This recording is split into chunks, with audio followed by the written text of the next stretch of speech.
What if I told you that all your struggles with consistency, they have almost nothing to do with your willpower or your discipline?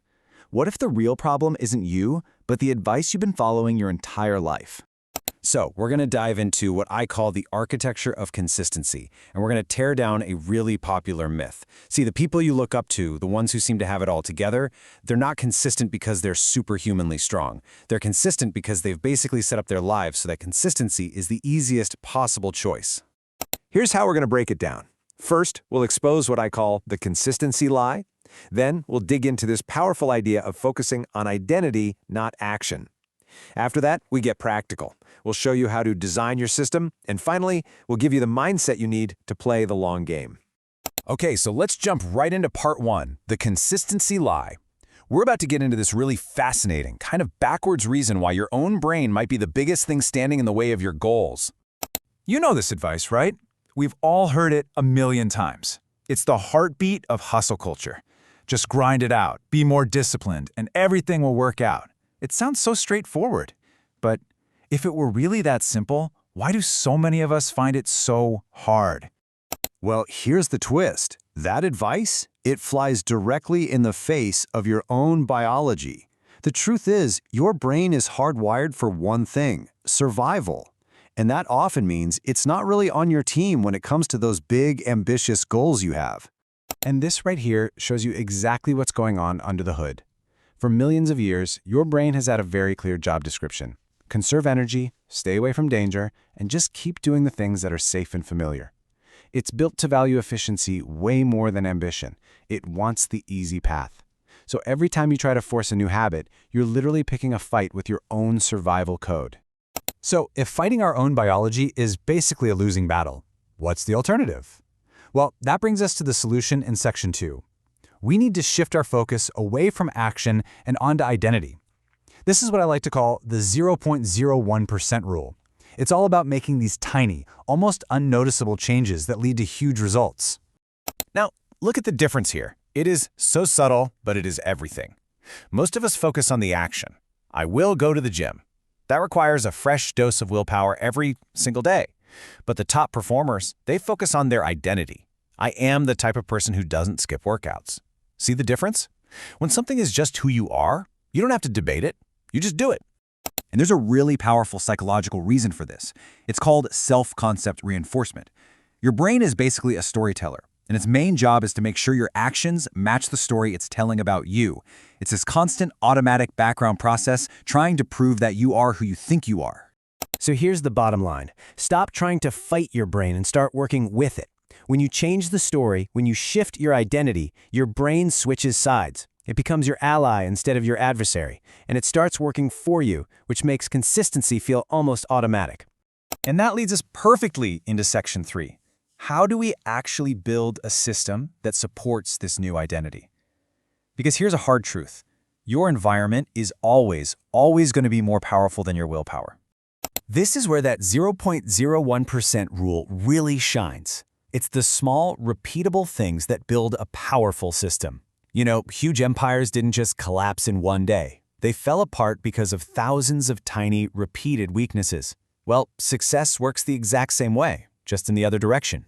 And the math on this is it's staggering. If you get just 1% better at something every day for a year, you don't end up 365% better. No, because of compounding, you end up nearly 37 times better. I mean, just imagine being 37 times better at something a year from today. That's the power we're tapping into.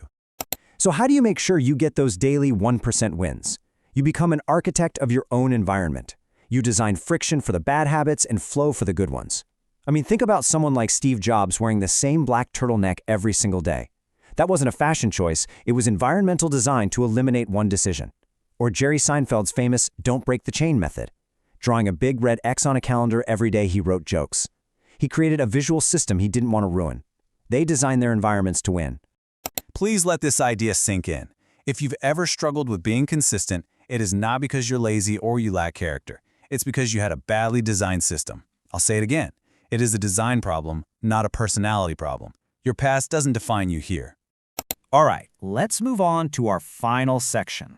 You've reframed your identity, you're building your system.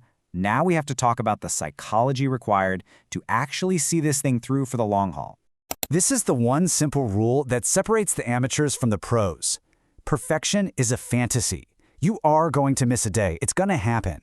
The goal isn't to be perfect. The goal is to never let one mistake turn into two. See, one missed day, that's an accident. Two missed days, that's the start of a new bad habit. This rule stops that pattern cold. And this gets to what you might call the consistency paradox. The more you chase perfection, the more likely you are to just quit altogether the moment you slip up. Real, lasting consistency isn't about never falling down. It's about how fast you get back up. That's the only metric that matters. But why is it so hard to get back on track? Well, it's because of this little glitch in our mental software called temporal discounting. All it means is that our brain is terrible at valuing future rewards. It wants the good feeling right now.